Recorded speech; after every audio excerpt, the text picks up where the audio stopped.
back to another video.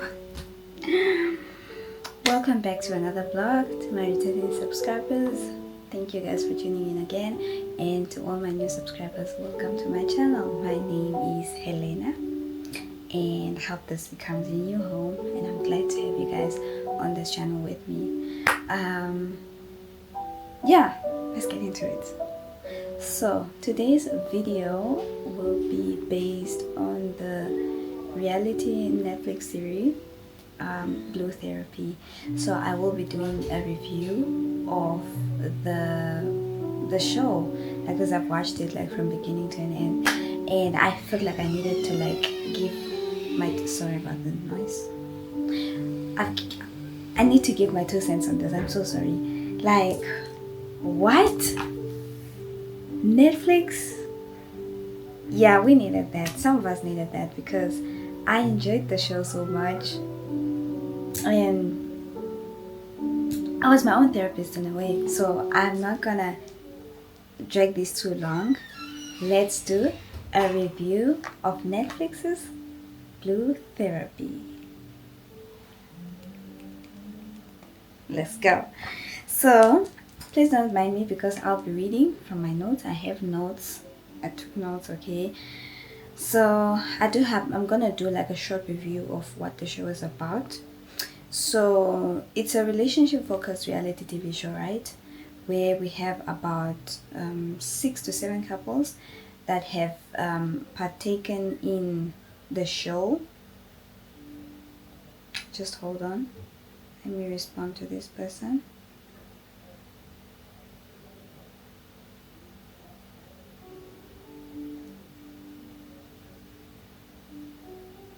Okay, so it has 6 to 7 couples, that participate in a structured therapy program, and they all go through like 2 to 3 sessions, and yeah, we all get to be watching like how the sessions are going and stuff. And there is obviously a professional relationship therapist that is involved in all this, who is now helping the couples kind of like walk through issues and just coordinate the whole therapy session. And this is them going through like difficult conversations like communication, trust, finances, emotional baggage and stuff like that. So they also give like a glimpse into their life outside the therapy sessions, like just a little bit, but also like most of it is based on the therapy sessions itself. So they kind of have like a format on how they go through these therapy sessions.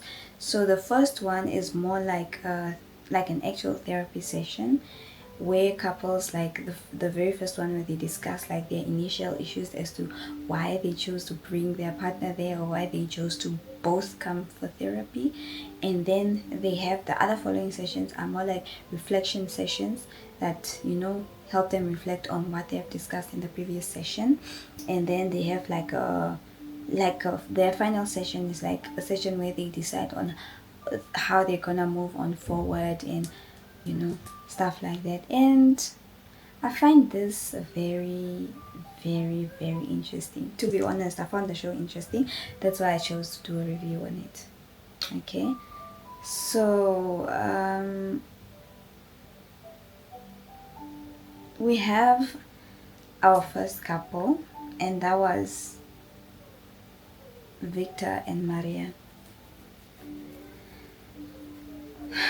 Victor, Maria, is the issue that brought them there is control, respect, and the issue of marriage. Like, Maria wants to get married, and Victor just does not see the point of being married. Like, you can live life to the fullest and love a person to the fullest without necessarily having to be tied down to marriage. It's more like, do people really get married because it makes the whole relationship better or move to a different stage, or what is really gonna change if I get to marry you right now. He just doesn't see the point of like people like of getting married if the relationship has already, he feels like the relationship has already reached its height. And Maria, on the other hand, is an African Nigerian young lady, clearly very rooted in her culture and her family dynamics. She wants to get married. She says it has always been her dream to get married. And but this is my take on these two. Maria, yes, wants to get married and all that. She's right. They've been together for 7 years. I like, that's a long time to just date someone. Come on. But if you're gonna want to get married, then have a good reason as to why you want to get married. Her reasoning is because the therapist did ask, why do you want to get married? She said no, she just wants to, it has been a dream of hers since she was a little girl, like to get married. And even if like, she wants to be able to, like, even if she's signing papers, like to just be able to write Mrs.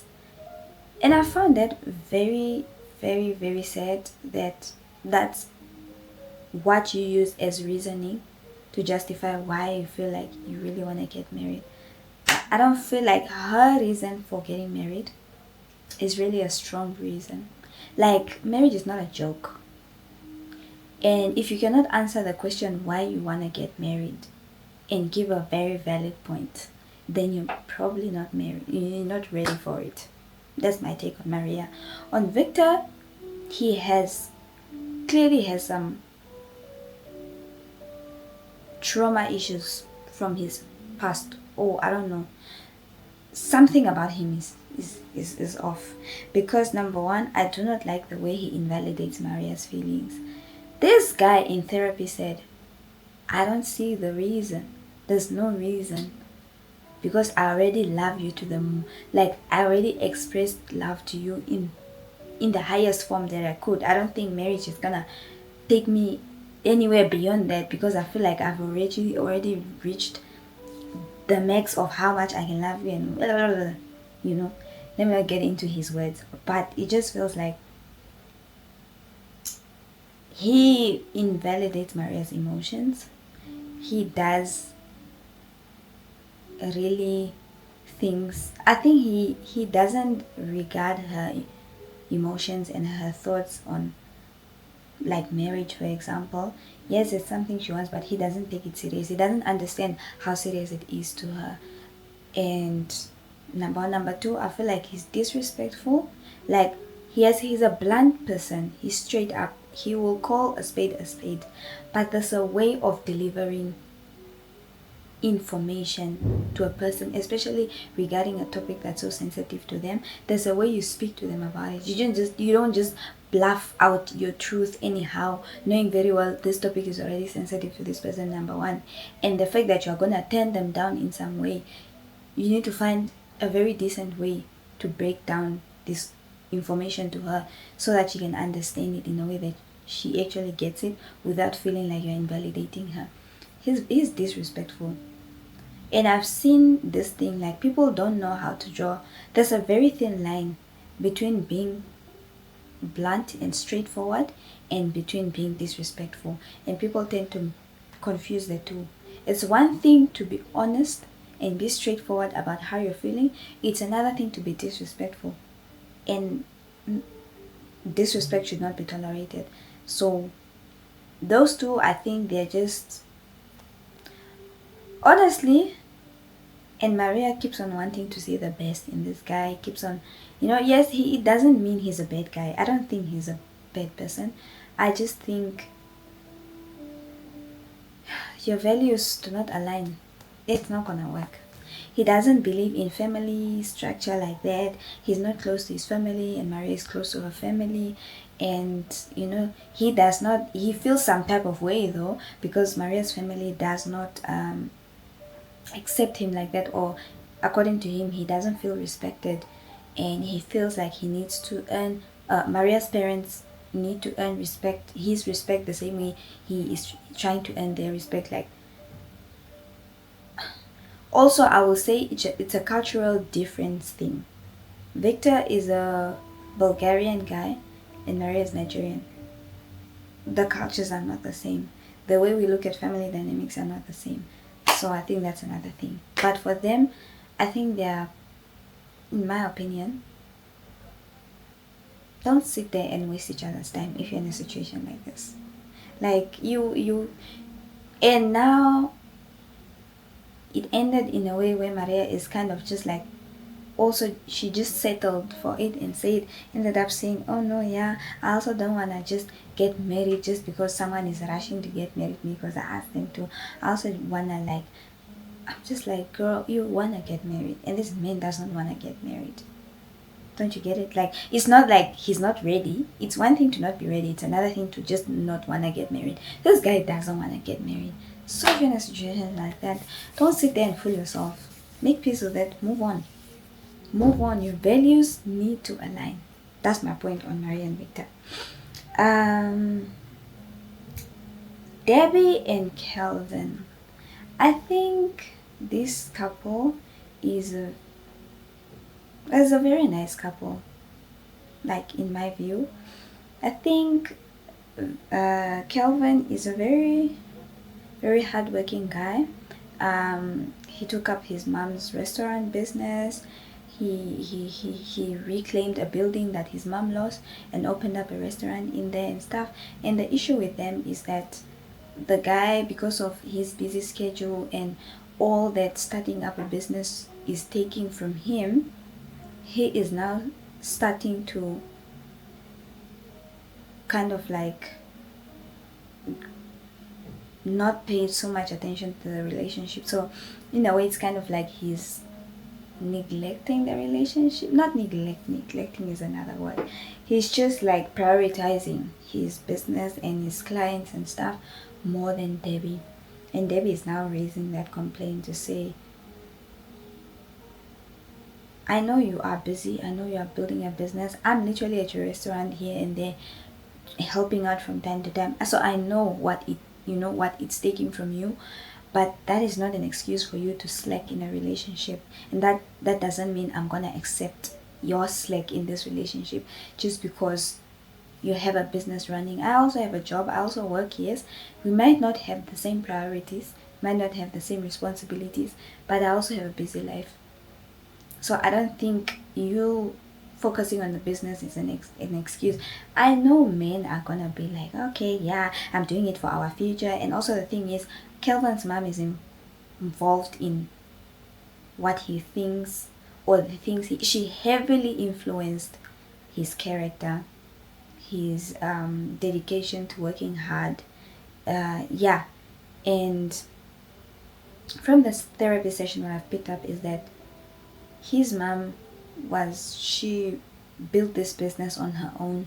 She was a hustler. She worked hard for them, and he grew up seeing his mom in this atmosphere of just hustling and working hard and building her business and brand. So he is inspired to do the same thing. But now the thing is, the therapist asked, like, so is that what you want? Your mom was, she was a single parent, right? Yes. Is that what you want to end up being, like, only alone? Don't you want to have, like, aren't you planning to have a family? Isn't that why you are with this person? Yes. And then my thing is, there's some advice we can take from parents when it comes to relationships, but we need to draw a very thick line where the advice is no longer needed, or where the advice does not apply. It's one thing also, there's also a thin line between a parent advising you and a parent just straight up disrespecting your partner. His mom told him that, doesn't Debbie say that you are doing this for your future? You are working hard to be successful for the both of you. If she wants this relationship to work out, then she needs to chill out. And in a different event, his sister asked his mom to say, Mom, do you think that Debbie is the one for Kelvin. And the mom said no, she does not think Debbie is the person for Kelvin. And Kelvin did say that to Debbie later on, but then he definitely did conceal it from her in the therapy session. Told her after, like off therapy, in their personal time, he did tell her that no, moms, did think that this and this and this. And then Debbie asked, is that what she said? And then he said, no, she did say that she doesn't think you're the person for me and stuff like that. And Debbie did call the mom saying, Anna, can I have a conversation with her, because I don't understand where this is coming from. And then the mom is like, yeah, no, if you want this relationship to work, you need to chill out, and Kevin is doing this for the good of you both, and what. Look, my 2 cents is, I understand he's working hard, and him putting this effort in this business is gonna be for the betterment of our future, right? But then if you're gonna neglect a relationship, then there's not even gonna be our future. There's not even gonna be our future in the first place. Because in as much as you are running a business, you're also running this relationship at the same time. They are both moving on simultaneously in your life. The only difference is the relationship is a bit more flexible. A partner can understand when you are slacking here and there. A business, your clients will not have you giving excuses and stuff like that. Fair enough. But it doesn't necessarily mean you now put your relationship on a complete hold while you run your business, and you still expect your partner to be there by the time you come back.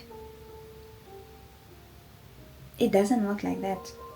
You need to, in as much as you are busy, and at the same time, I will say Debbie will need, or she will learn, or she will need to learn to be more patient with Kevin, especially in that specific phase, because that was the startup of a restaurant. That was the beginning of like the business. So it will take so much time because he's still managing everything in that place.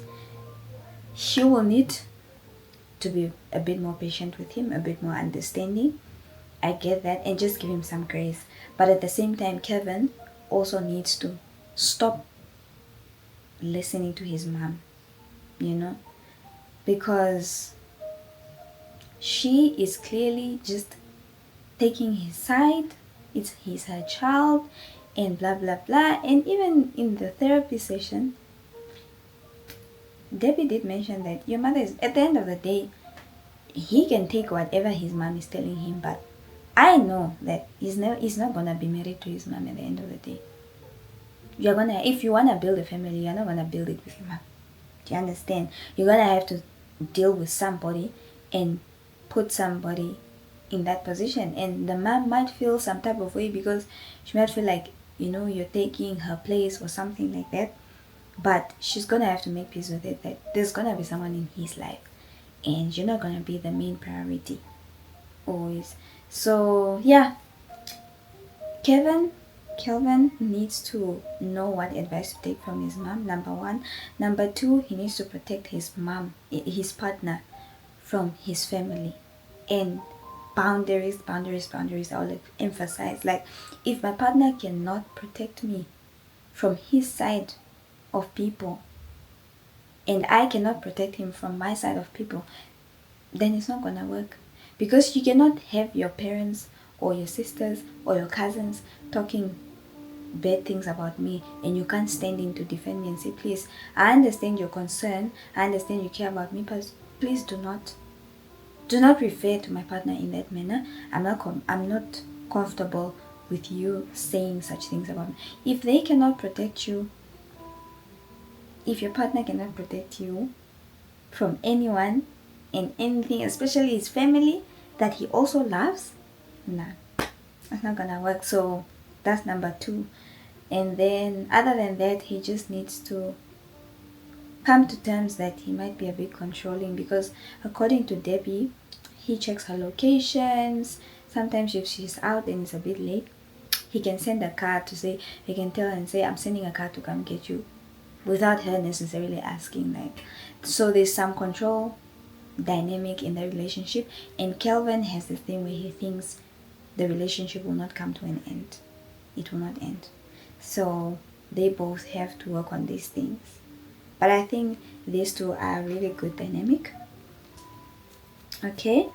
Yeah, I think they're a really good dynamic.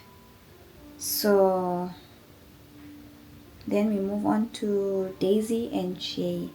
Oh my gosh, this was my favorite couple. Only because they're so interesting. The main issue is commitment, trust, and long-term direction. So Jay and Daisy were in a relationship before, then they broke up. And after they broke up, Daisy now finds out that she's pregnant with Jay's daughter. And then she tells Jay, and so they get back together and try to make things work. But now the problem with Daisy is that she feels like Jay is not to be trusted. He's not trustworthy. He does not really put her feelings into perspective and stuff like that. And she also feels like Jay is not certain about settling down. Like, she just needs that security from him, there's conflict around timelines and stuff like that. From their therapy sessions, what I've picked up, in my opinion, is Daisy has some trauma that she needs to work on. She does not trust anybody. She does not listen to Jay. She does not let him speak. Like, she completely shuts him down every time he tries to speak his mind. She doesn't listen. She's quick to respond and she's very slow to listen. And she's also very just all over the place, and she's insecure. Would I say insecure? In a way, yes, because she believes it's right for her. It's only right, it's as any woman should. She should be going through her man's phone. She should be checking everything of his. She should know where he is and what he's doing. And I was just like, okay, I do not agree with it. So she has some serious issues to deal with. But Jay, on the other side, does not pay attention to Daisy's complaints. He does not think she even cares about how hard he's trying to make the relationship work, and he feels like she doesn't see his efforts in the relationship. I think Jay is very playful, number one, which is a very good thing in this dynamic, because from the therapy session you can see that they have a really nice friendship dynamic in their relationship. They actually make good friends. But at the same time, Jay, it seems like he has issues with commitment, and also he doesn't take Daisy very serious, in the sense that if something does not seem to be factual and it's just based on her feelings, then he's not gonna take it serious. And that's what the therapist raised to him, to say it might not be factual, or it might not be real, or it might not be true, but or the exact interpretation of that specific situation, but she felt this way, she was hurt by it irregardless. So her feelings are valid, whether it makes sense to you or not. That's the thing I always emphasize to men. It's not about whether you are right or wrong, or whether the logic makes sense to you or not. If someone's feelings are hurt, acknowledge them. Acknowledge them, even if it doesn't make sense to you. Just acknowledge that you have hurt someone you love. And if you love this person, you're gonna sympathize with them. If they're telling you they're hurt about something, even if it doesn't make sense to you, you have to put your pride aside and just understand that this person is hurt, that he does not know how to do. Number one. And then also the other thing is, I think these two are scared to break up, and they feel like they need to be together just because they have a daughter together, which I don't think is the case. So or should be the case. But I think they are together for their daughter, and they are just not willing to see through their problems. I think Jay has a soft spot. Yeah, he said he has a soft spot for Daisy. He can definitely, he wants to make this work, but Daisy is making the process so difficult because she's being a difficult person herself. She's very prideful, she's not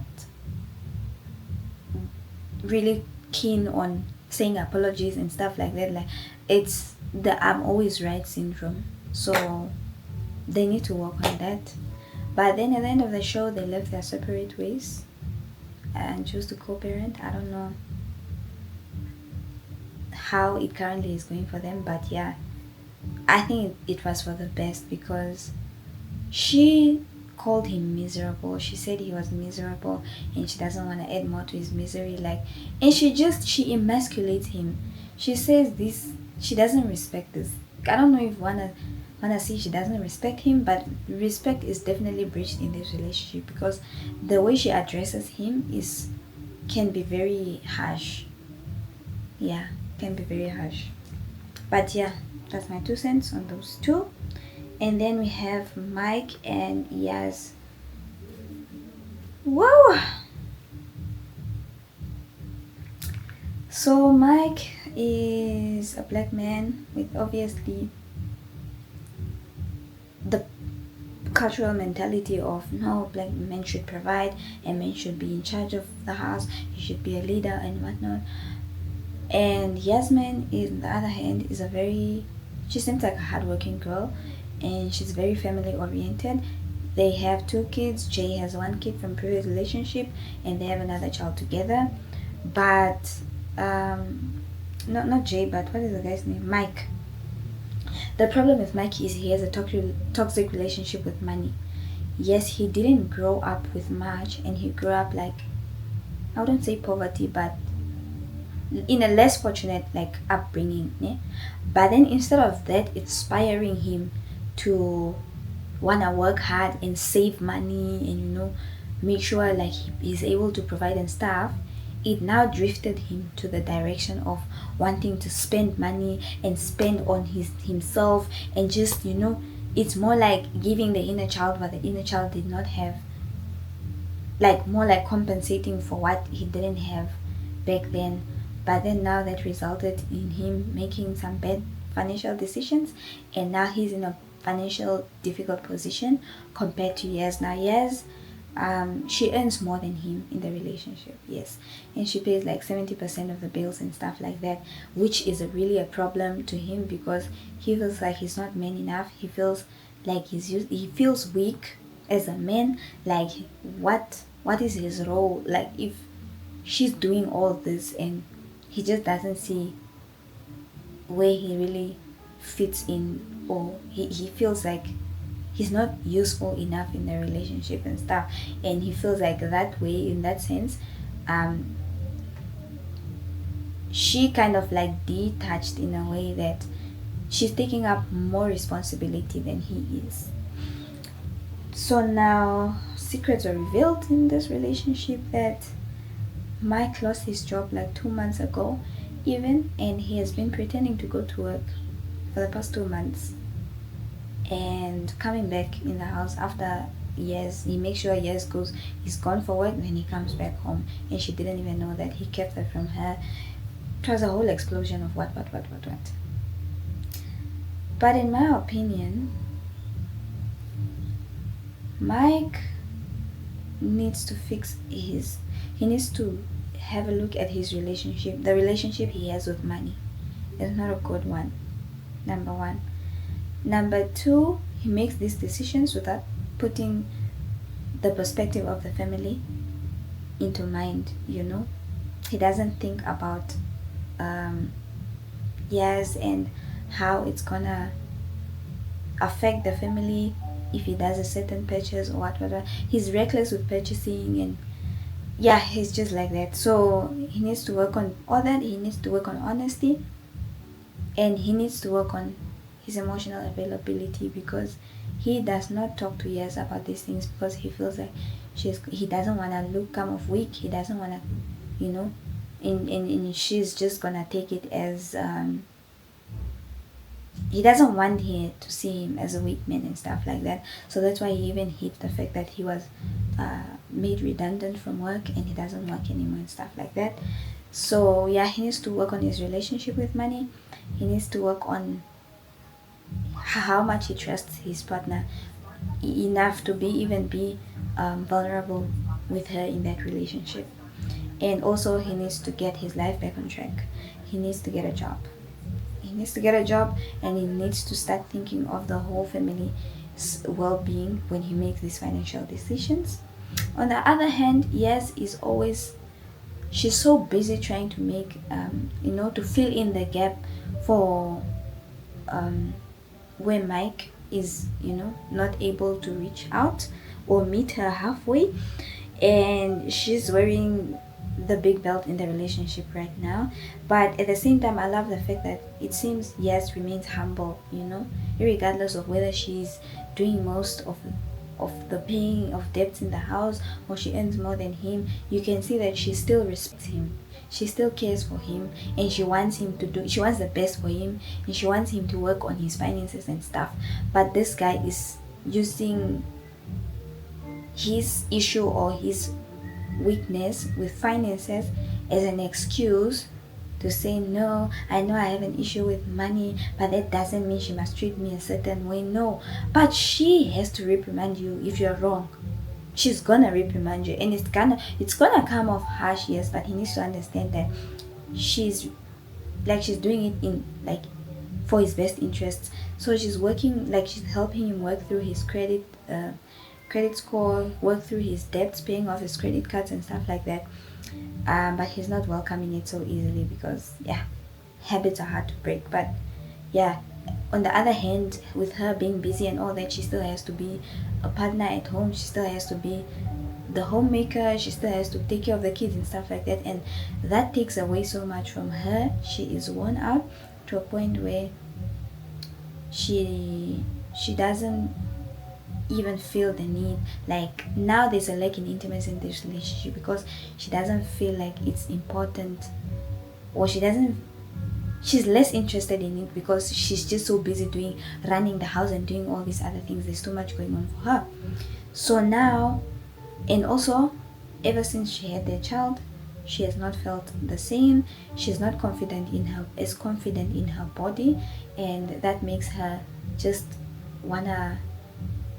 not wanna be intimate with a partner and stuff like that. But it's not, and on the other hand, that made Mike feel like she's not attracted to him, but he did not know that she behaves this way because of her body image and how she sees herself. So she needs to work on her body image. Body image is very important. And also another thing that caused all these cares or all these issues is lack of intimacy in this relationship.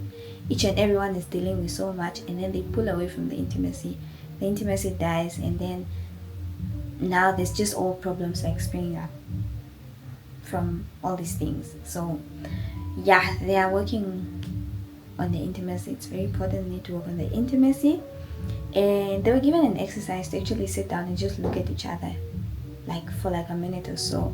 And in that activity, after the end of the activity, he actually said, and I quote, if I'm not wrong, you have very beautiful eyes, and I don't think I've actually taken a good look at you in a very long time.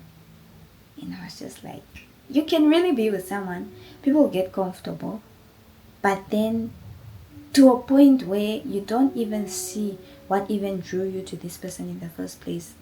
You tend to even forget how your person actually looks because you're so used to having them around. So you kind of have how do you call it? You're blindsided in the sense that you stop even taking just a very good look at them and just understanding why you fell for them in the first place. But I feel like this is a really great couple and they have potential. They can make it work. And this is a relationship where I feel like the woman has a strong sense of leadership than the man does. Even though he believes he's a man, he needs to be in leadership role. I think Yasmin does a very good job being a leader in this relationship specifically. And that's my take on that. And then we have Dami and Jermaine. Oh my gosh, this is our married couple, and I love them so much because they're so matured. They are so matured, and the issue here is that Dami had a baby and stuff and stuff and stuff, and they're married and they've not slept in the same room for like 9 months. Number one, intimacy is dead. Number two, Jermaine is a workaholic, and she doesn't feel seen by him. He's always occupied, and he's comfortable going to work and hustling so much, knowing very well that she is still at home, holding the home together, and taking care of the kids and stuff. Now Dami, after she had her baby, she didn't go back to work. She just stayed home and took care of the babies. They're two now. So now, and the thing is, previously her life before that, she was a working girl. She was a corporate hand, and she traveled with work. She had like the ultimate girl's dream, Now having to shift from that dynamic to being a housewife and being a mom and just staying at home and taking care of the family, it became a bit lonely. And the husband did not realize that because he too was just too occupied with work. And he loves his work. He's passionate about his work. And also on the other hand, the husband is also like the, how do you call it? The male figure of the family on his side. So there's a lot of responsibility on him as well. The issue here is that the man just had to make time for Dami. And also she wants to go back to work, but the issue is they want to have another child. They want to have a daughter because they have 2 sons. But the whole problem with this relationship came from they had a loss in the relationship, in the marriage. They have sickle cell, and they have their first baby boy, and everything was fine with him. So they thought, okay, maybe we shouldn't be scared after all, because I understand this condition is hereditary and it can be very chaotic if a child has these sickle cell genes active in them. So they had the daughter, fell pregnant with the daughter, and tests were run. The child had like an active sickle cell gene in her, and she was not gonna be fine even if they had to conceive her and stuff like that. There was gonna be a lot of complications with the child. So I think they took the decision to terminate the pregnancy. This was a loss, a mourn that both of them really, really felt, because that was their daughter. Number one, Jermaine wants a daughter so much. He has always wanted a daughter. He grew up with like only guys, So he always wanted to have a daughter of his own. And then, so now Jermaine didn't have time to mourn the loss of this pregnancy. He stepped straight back into work to keep the family running and stuff, and she had to go through the mourning process on her own, and she felt like she didn't have the support of Jermaine while going through that phase. Yes, he was there at the beginning, yes, but then as soon as he was able to go back to work, he stepped out and went back to work, and like nothing happened. He didn't get time to mourn. And so this caused a lot of drift in their marriage and stuff. They are an amazing couple. I think they really, really make a good couple. But yeah, marriage comes with a lot of challenges, I believe, and these two really had to take time to just mourn, deal with the loss the way it should. Emotions have to be dealt with, because I feel like what they did is suppress and compress them, pack them away, and just felt like life will move on and it will never come back to. But then it came back and bit him in the ass. I'm so sorry, my language. But yeah, they never just disappear. They're always going to be there until you address them. So losses, hardships, and situations like this can make or break a relationship, but the partners have to go through these difficult situations together And men need to learn to be vulnerable. This whole thing of I cannot be vulnerable because if I'm vulnerable, the family will fall apart. No, you are allowed to be vulnerable when you need to be vulnerable. That's just my take. So yeah, that's the end. That's like, I think that was our last. Oh, there was Junior and Carmen. Oh my gosh, Carmen Junior held resentment against Carmen because they've been on and off relationship. They've been together for 20 years almost. At some point things got toxic and Carmen asked Junior for a divorce on his birthday, and he has held that against her since. So he doesn't let go of things. He holds things against Carmen, and this or at least that against Carmen and stuff. So yeah, she's dealing with a lot. They were dealing with a lot. They have a family, they have to raise kids, and things were just not okay. So they came into therapy, and Carmen wants to have a big family. She wants to have more kids. The issue here is that Junior decided to do a vasectomy without necessarily freezing his sperm for conception should they want kids. So he did a vasectomy without telling Carmen, and then there was an agreement to freeze his sperm, and he didn't even do that.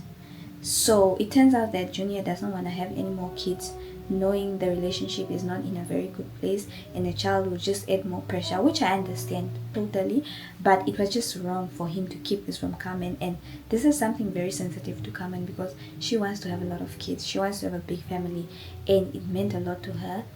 And yeah, they just drifted like that. But then in the end they came to a compromise of just being honest about things.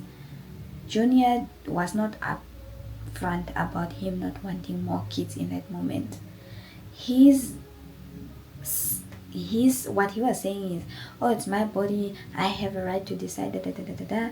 And I understand, but when you're married, it's not about your body anymore. Number one, it's not your body anymore. It's you, our bodies now. We need to discuss what we do with these bodies. You cannot go take an executive decision to do a vasectomy on your own and not tell me, knowing very well I'm someone, I want to conceive more kids, I still want more children and stuff like that. And Carmen also, I don't know, like, I just don't understand her issue. I think she's a bit impatient with Junior. Yeah, she's a bit impatient with him. She always wants deeper conversations and stuff like that, and Junior tries by all means to avoid difficult conversations, difficult discussions and stuff like that. But I think they're also a good couple. They just need to work on their chronic misunderstandings. Junior needs to understand that you can't take major decisions like that on your own, and Carmen needs to support Junior, and she needs to understand that some things that she does hurt Junior, and she needs to make sure that if she's gonna apologize for something, she needs to make sure that he has gotten to a point where he's fine and has moved on completely. Because I think the apology part of getting back together was just quick, but this guy never forgot the fact that she left him, or she chose to ask him for a divorce on his birthday, and this thing haunted him for a long time. But other than that, Carmen thinks he's a good dad, he's a good family man, he's a lovable person, and yeah, they just need to work on understanding each other. So that was my perspective on this whole thing. Yeah, I did a lot of talking, but that show was interesting. I personally learned a lot, whether it's for now, whether it's for the future. I learned a lot from this show, and yeah, I just felt like I needed to come here and talk to you guys about it. I wanted to share the perspective with you guys. Please do tell me know what you think. If you watched the show, if you didn't watch the show, please head on to Netflix and just watch the show. Like, you're gonna learn something and it's gonna benefit you in some season of your life, that I know for sure. So yeah, thank you guys for watching me. Thank you for listening and just dissecting this session with me. Do leave your comments in the chats, in the comment box. I will be responding. I'm eager to hear what other people think about this show, because I had a whole debate with someone about this. Yeah, we were practically watching it and we're debating on it, and yeah, I got a male's perspective and I also have my female's perspective, and I shared with you guys my female's perspective while also putting the male perspective into it. So do tell me what you think about the couples, tell me what you think about the show, and yeah, if you guys are interested in me doing like more reviews in the future, do let me know. Thank you guys for joining my video, and until next time, I will see you guys, and there's a new video coming up shortly, so stay tuned. Until then, it's bye. Thank you for joining.